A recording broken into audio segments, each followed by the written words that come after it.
Bismillahirrahmanirrahim. Assalamualaikum warahmatullahi wabarakatuh. Alhamdulillah pada kesempatan kali ini kita bertemu kembali dalam pelajaran kimia. Ya. Dan pada kesempatan kali ini kita akan belajar bab baru yaitu tentang termokimia.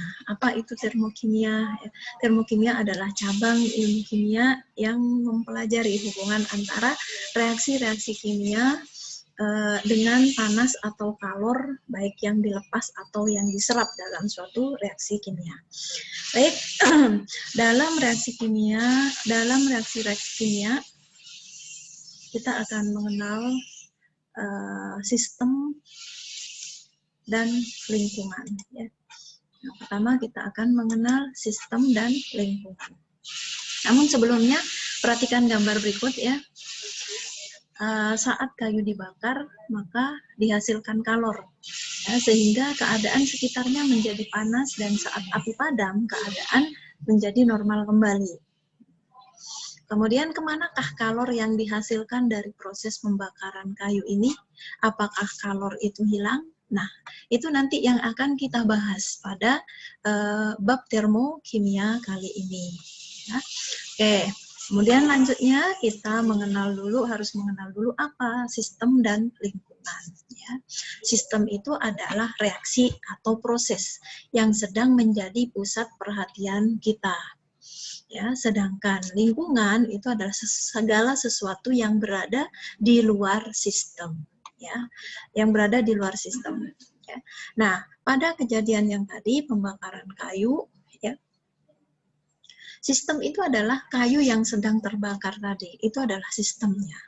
Sementara udara yang ada di sekitar kayu yang terbakar itu, ya, yang tadi berubah dari panas setelah pembakaran berhenti, tiba-tiba menjadi dingin, itu yang disebut dengan lingkungan. Atau ketika kalian melarutkan garam di dalam segelas air, ya, maka yang disebut sistem itu adalah air dan garam itu adalah sistem. Ya. Kemudian lingkungannya apa? Lingkungannya itu adalah gelas tersebut dan lingkungan di luar gelas itu adalah lingkungannya. Nah, kalau bicara sistem berdasarkan interaksi antara sistem dan lingkungan dibagi menjadi 3. Ya, jadi ada 3 tipe. Yang pertama adalah sistem terbuka, di mana dalam sistem terbuka itu ada pertukaran materi dan energi. Sementara kalau di dalam sistem tertutup hanya ada pertukaran energi. Sedangkan kalau sistem terisolasi, di sini tidak ada pertukaran, baik pertukaran materi maupun pertukaran energi. Nah, seperti apa contohnya? Kalau sistem terbuka, ya, sistem terbuka itu misalnya kita meletakkan air panas di dalam gelas, ya, maka materinya pun itu akan menguap. Misalnya airnya itu lama-lama menjadi berkurang, ya, karena menguap, karena air panas, ya, materinya berpindah. Kemudian energinya juga, energinya lama-lama berkurang.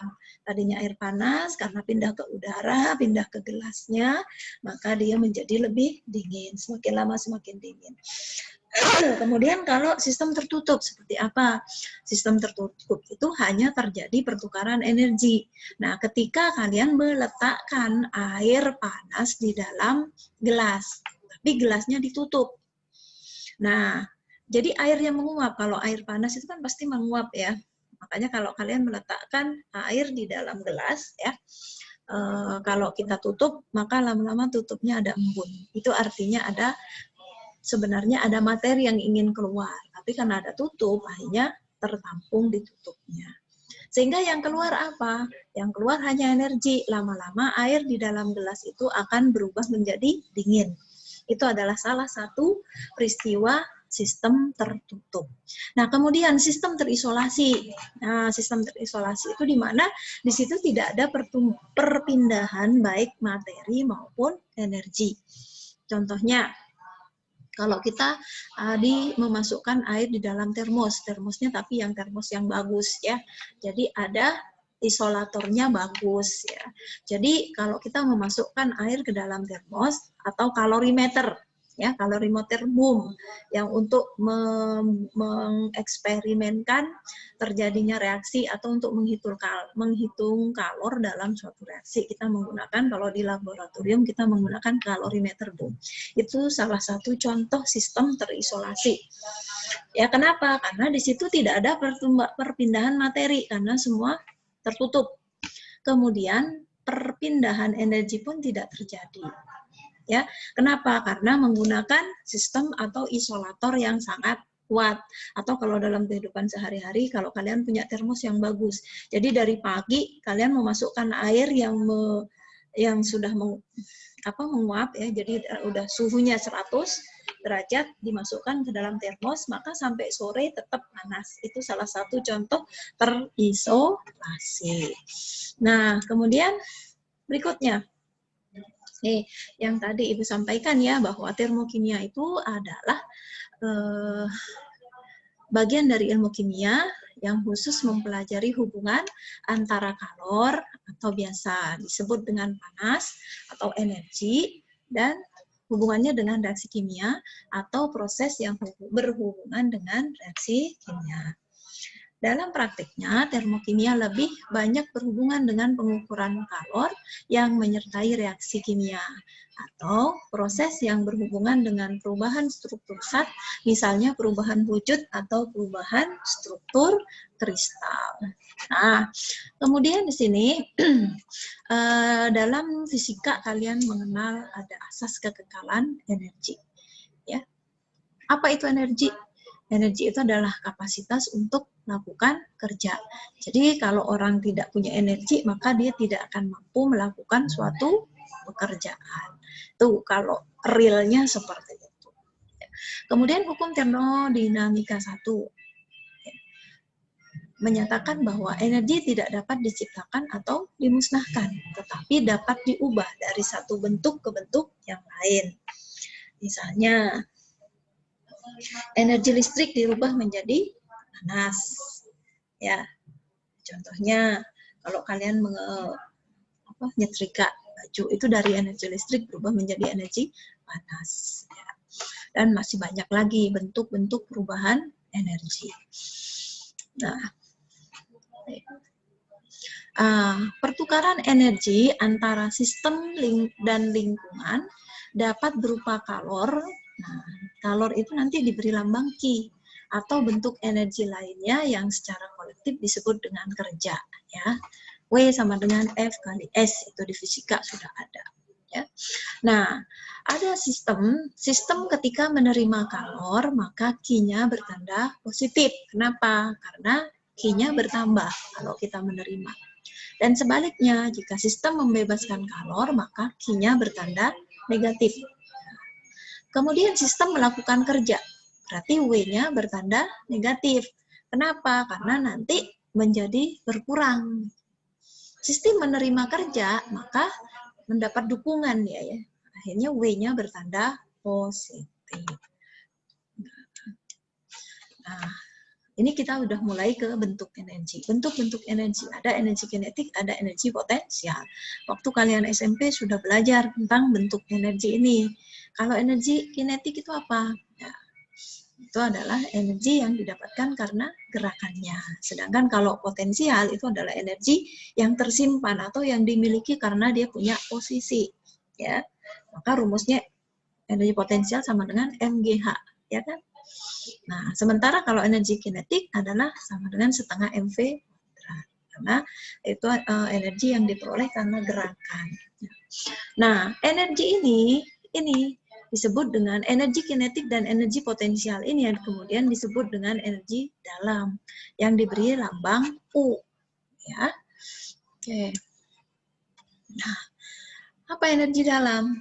Yaitu adalah jumlah energi yang dimiliki oleh suatu zat atau sistem, di mana delta U sama dengan UP min UR.